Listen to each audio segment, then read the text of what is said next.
डियरहरू चाहिँ बाबा छोरी आमा दादा भएर आउँछ मेरो गार्डनमा।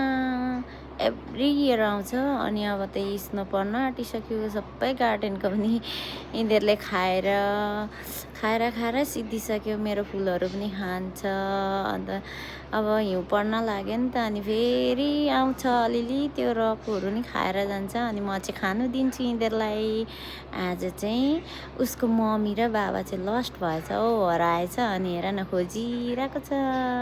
कति माया लाग्दो, भर्खर जन्मेको रहेछ ऊ चाहिँ। उसको दादा र दिदी चाहिँ ठुलो ठुलो छ, सधैँ आउँछ।